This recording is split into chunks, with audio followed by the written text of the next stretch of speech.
warahmatullahi wabarakatuh. Bismillahirrahmanirrahim. Alhamdulillahirabbil alamin wa bihi nasta'in 'ala umuri wa ala alihi wa sahbihi ajma'in. Amma ba'du. Dan terhormat aku Indah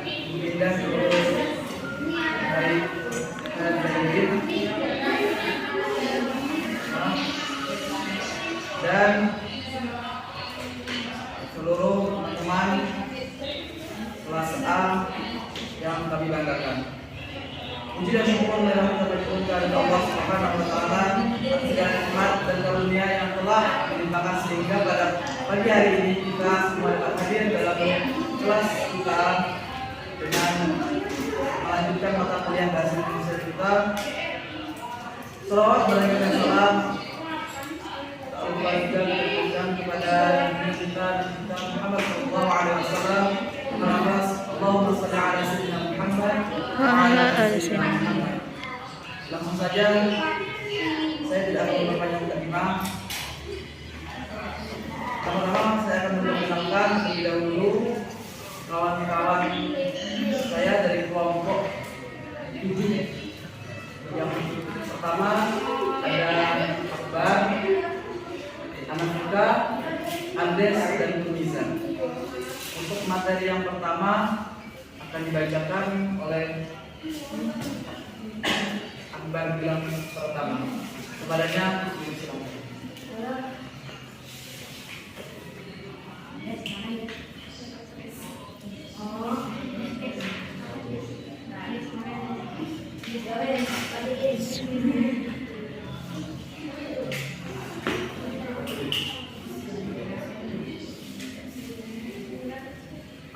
Letak kalimat topik. 1.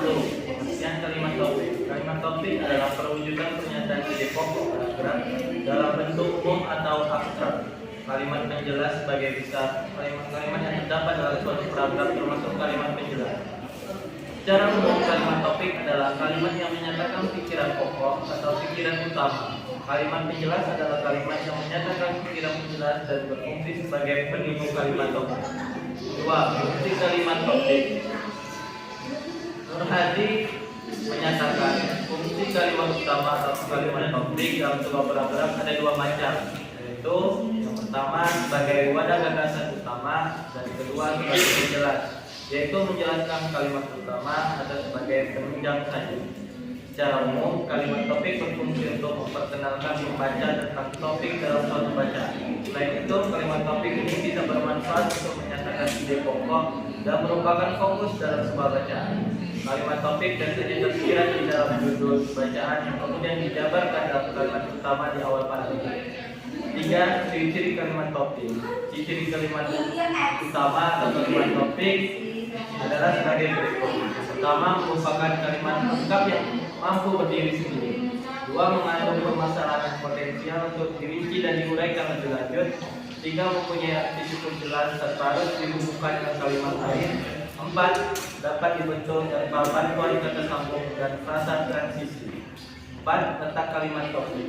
Berdasarkan letak kalimat utama atau topik, paragraf terdiri dari 3 bagian, yaitu sebagai berikut.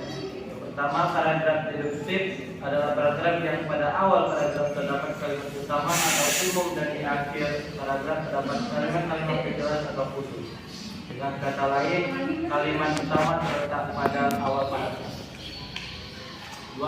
Paragraf induktif adalah paragraf yang pada awal paragraf terdapat kalimat-kalimat penjelas atau khusus dan di akhir paragraf terdapat kalimat utama. Dengan kata lain, kalimat utama terletak pada akhir paragraf. 3. Paragraf campuran atau deduktif adalah paragraf yang kalimat utama yang terletak di awal paragraf dan ditegaskan kembali di akhir paragraf. 4. Langkah-langkah menemukan kalimat topik. Adapun langkah-langkah dalam menemukan kalimat utama dalam paragraf sama halnya dalam menentukan pikiran pokok menurut Indra Swati, yaitu 1. Bacalah setiap paragraf dalam bacaan dengan cermat. 2. Cermati kalimat pertama hingga akhir apakah kalimat tersebut mengandung kata kunci atau pikiran pokok atau ide penjelas. Apakah kalimat pertama mengandung ide pokok, teruskah membaca kalimat demi kalimat hingga menemukan ide berapa. Tiga, setelah menemukan ide paragraf berada di awal akhir paragraf, maka kalimat utama sudah ditemukan. Baiklah, terima kasih kepada saudara Gilang. Materi yang berikutnya akan disampaikan oleh saudara kita Atika ini untuk debat. Paragraf khusus 1. Pengertian paragraf khusus atau deduktif. Paragraf khusus itu biasa disebut paragraf deduktif karena diawali dengan pernyataan yang sifatnya umum, lalu kemudian dilanjutkan dengan pernyataan yang sifatnya sebagai penjelas atau rinci. Secara bahasa, kata deduktif berasal dari bahasa Latin, yaitu deducere, deductum, dan deducti, yang artinya menurun ke bawah. Selain itu, kata deduktif juga sering kali diartikan dengan sifat deduksi, penuntunan, dan pengantaran. Secara umum, paragraf deduktif atau paragraf khusus bisa diartikan sebagai paragraf yang diawali dengan pernyataan umum yang kemudian diturunkan dengan pernyataan khusus sebagai penjelas. Selain itu, paragraf deduktif juga dimaknai sebagai paragraf yang ide pokoknya atau gagasan utamanya berada di awal paragraf. 2. Ciri-ciri umum khusus atau deduktif. Ciri-ciri paragraf deduktif sebagai berikut. 1. Ide pokok berada di awal paragraf. Ciri utama paragraf deduktif adalah ide pokok atau gagasannya yang berada di awal paragraf. Gagasan utama yang berada di awal paragraf dijadikan sebagai dasar pengembangan tulisan menjadi lebih luas. 2. Pola pengembangan paragraf dari umum ke khusus. Selanjutnya, ciri lain dari paragraf deduktif adalah pola tulisannya yang dimulai dari kalimat umum, kemudian dilanjutkan dengan kalimat khusus. Gagasan utama di awal paragraf dijelaskan dengan kalimat pendukung yang sifatnya lebih khusus. 3. Kalimat pendukung menjelaskan ciri-ciri, karakteristik, atau contoh. Paragraf deduktif yang diawali dengan penjelasan definisi akan diikuti kalimat pendukung yang sifatnya lebih khusus. Kalimat pendukung ini biasanya menjelaskan ciri-ciri, karakteristik, langkah-langkah, dan contoh dari ide pokok yang berada di awal paragraf. 3. Contoh paragraf deduktif khusus atau deduktif. Kasus penganiayaan terhadap anak masih merajalela di negara Indonesia. Banyak anak kecil yang menjerit kesakitan karena dipukuli oleh orang tuanya. Di berbagai wilayah juga melaporkan kepada pihak kepolisian bahwa ada penganiayaan terhadap anak kandung mereka sendiri. Banyak warga yang tidak bisa berbuat apa-apa dan hanya bisa prihatin melihat kejadian itu. Maka Ibu, untuk keberlangsungan hidup yang sejahtera, diharapkan kepada warga yang melihat atau mengetahui kejadian serupa bisa langsung menghubungi pihak kepolisian. Penjelasan gagasan utamanya terletak pada baris pada kalimat pertama paragraf, yaitu kasus penganiayaan terhadap anak masih merajalela di negara Indonesia. Baik, terima kasih kepada saudari dari Atika. Materi berikutnya akan disampaikan oleh saudari kita Alisa. Pada waktu dan tempat dipersilakan. Paragraf khusus 1. Pengertian paragraf khusus atau induktif. Paragraf khusus itu biasanya disebut paragraf induktif adalah jenis paragraf yang berkebalikan dari paragraf deduktif. Jadi gagasan utama paragraf induktif berada di akhir kalimat dalam paragraf. Jenis paragraf induktif pasti akan diawali dengan penyebutan peristiwa khusus atau penjelasan yang berfungsi untuk gagasan utama. Di dalam bahasa Indonesia, paragraf khusus atau induktif merupakan paragraf di mana gagasan utamanya ditulis pada bagian akhir paragraf. Biasanya paragraf ini akan dimulai dengan peristiwa khusus yang berfungsi sebagai penjelas gagasan utama. Kemudian dari peristiwa barulah dilanjutkan sebuah kesimpulan. 2. Ciri-ciri paragraf khusus atau induktif. Untuk mengidentifikasi paragraf ini ada beberapa ciri-cirinya, yaitu kalimat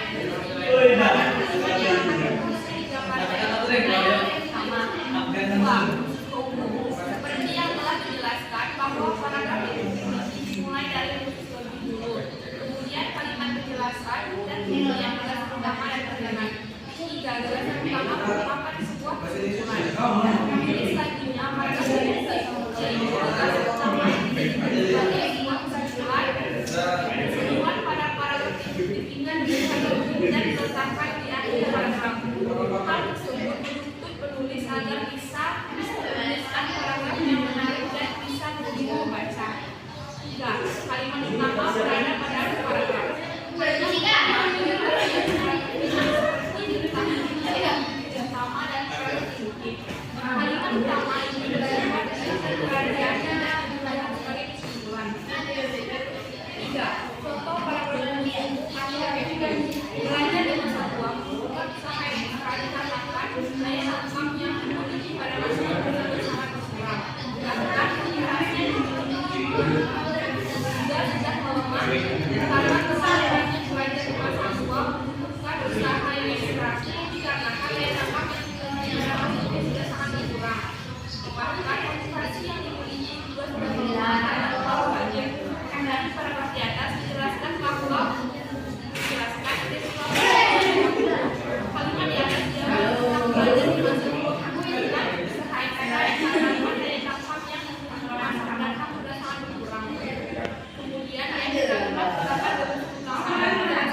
pada waktu dan tempat yang disebut.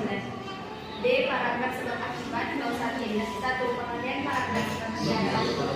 Paragraf sebab akibat juga disebut sebagai paragraf kausasi yang diawali dengan fakta khusus yang menjadi sebab. Lalu kalau diikuti hukum yang ditanggung dan disebut sebagai paragraf sebab akibat kausasi merupakan satu dari beberapa jenis paragraf. Karena kalimat utama dikatakan di akhir paragraf dan biasa disebut dengan paragraf sebab akibat.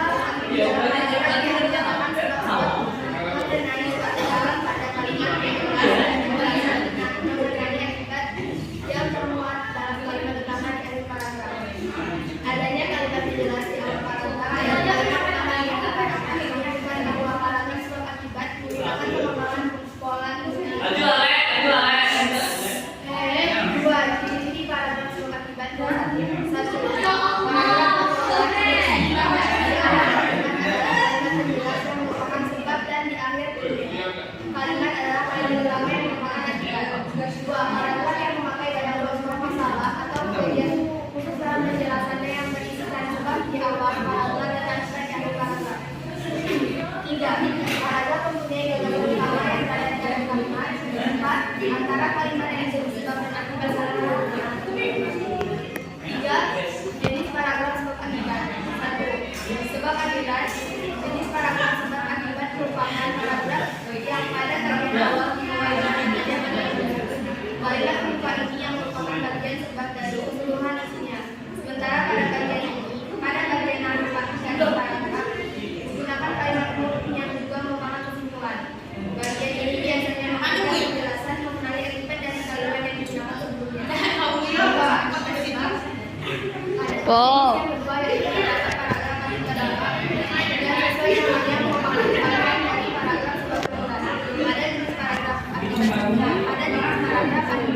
Diawali dengan adanya kalimat khusus yang menjelaskan akibat dari kejadian yang sudah disimpulkan.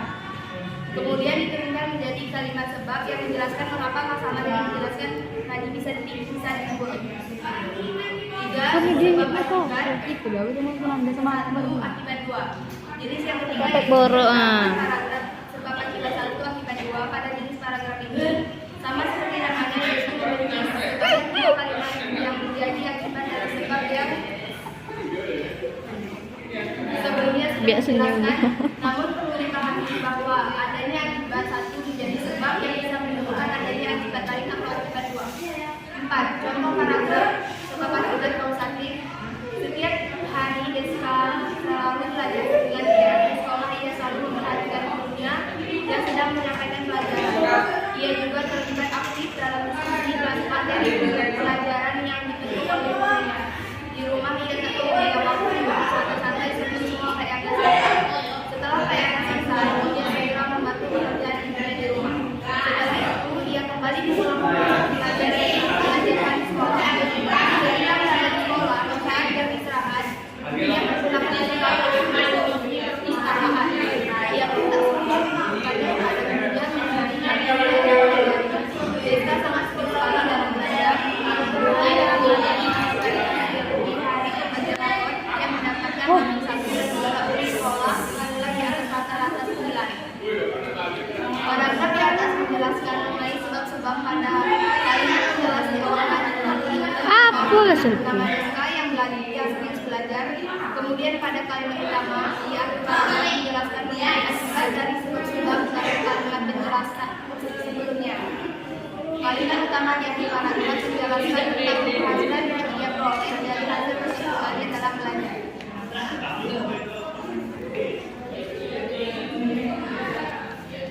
Baik, terima kasih atas dari Indonesia. Di sini saya akan menambahkan sedikit.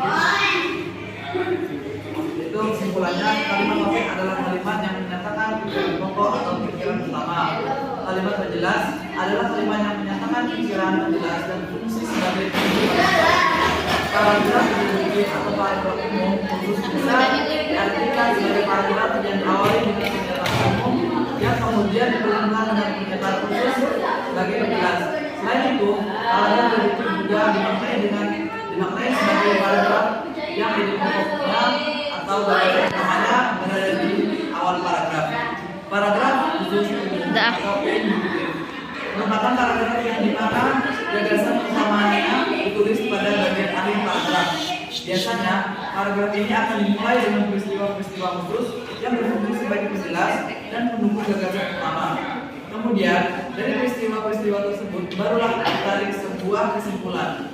Paragraf sebab akibat atau kausatif ialah paragraf yang menyatakan sebab-sebab mengenai suatu hal pada kalimat penjelas dan penjelasan sebab dan penjelasan mengenai akibat yang termuat dalam kalimat utama di akhir paragraf. Adanya kalimat penjelas di awal paragraf dan kalimat utama di akhir paragraf menunjukkan bahwa paragraf sebab akibat menggunakan pengembangan pola induktif. Baiklah, kepada para audiens, sekarang kita sesi tanya jawab. Untuk sesi yang pertama, 3 orang terlebih dahulu.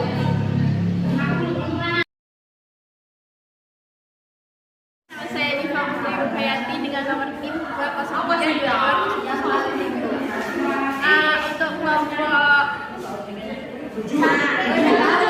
yang namanya 7. Di sini saya mau bertanya. Kalimat topik pada sebuah paragraf terletak di mana? Kalimat topik pada sebuah paragraf terletak di mana? Baiklah, perkenalkan saya Selvian Faziza dengan nomor NIM 2032-2001. Ingin bertanya kepada kelompok 7. Tadi kan dijelaskan ciri-ciri kalimat topik. Salah satunya merupakan kalimat lengkap yang mampu berdiri sendiri.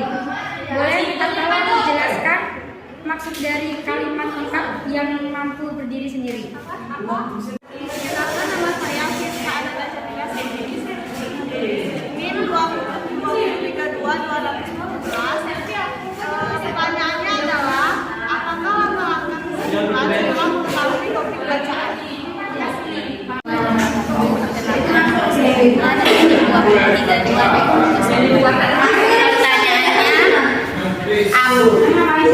Pertanyaannya apa yang dimaksud dengan topik dalam pemahaman bacaan? Nama saya Farhansyah. Saya akan tanya akan manfaat dan topik bacaan untuk membaca sebuah buku. Terima kasih.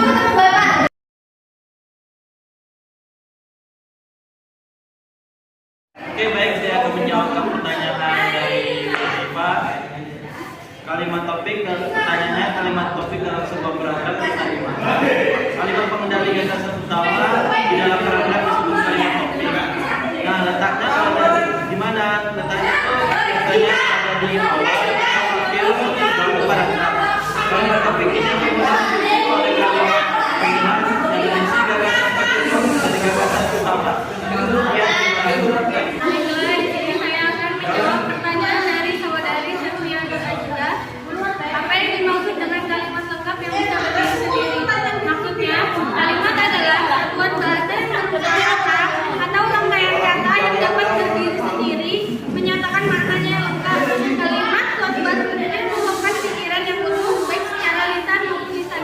Jadi maksud kalimat yang dapat berdiri sendiri yaitu kalimat yang mempunyai makna yang lengkap baik secara lisan maupun lisan, dan juga dikatakan sebagai suatu satuan yang bahasa yang dapat berdiri sendiri karena memuat satu unsur yang khusus. Dilansir dari buku Mengenal Ilmu Bahasa karya Yendra, kalimat adalah satuan bahasa terkecil yang dalam wujud lisan maupun tulisan yang mengungkapkan pikiran secara utuh, sehingga dinamakan kalimat yang dapat berdiri sendiri. Kalimat yang lengkap dan dapat berdiri sendiri. Baiklah, jadi di sini saya akan menjawab pertanyaan dan Nabila. Apa yang dimaksud dengan topik dalam pemahaman bacaan? Jawabannya, topik berasal dari bahasa Yunani, adalah inti utama dari seluruh isi tulisan yang hendak disampaikan atau lebih dikenal dengan pembicaraan. Topik adalah hal yang pertama kali dilakukan ketika menggunakan membuat tulisan. Saya akan menjawab pertanyaan dari Rika. Apa manfaat dari topik bacaan sebelum membaca sebuah teks? Jadi, topik bacaan adalah suatu pokok penting dari suatu bacaan. pertanyaan sebelum membaca suatu teks, kita dapat dengan mudah untuk mengetahui apa isi dalam teks tersebut dan mengetahui maksud dari apa yang penulis ingin sampaikan ke pembacanya. Sekian, terima kasih. Baiklah, di sini saya akan menjawab pertanyaan dari saudari Friska. Yang pertanyaannya, langkah-langkah membuat kesimpulan setelah mengetahui topik bacaan adalah: yang pertama, mendengarkan dengan seksama isi informasi yang disampaikan secara langsung. 2. Menafsirkan pokok pembahasan. 3. Menyeleksi dan menentukan pokok pikiran. 4. Menulis kembali pokok-pokok pikiran dengan kalimat sendiri secara ringkas. 5. Menyampaikan kembali isi informasi yang telah ditulis secara jelas dan meruntut secara lisan.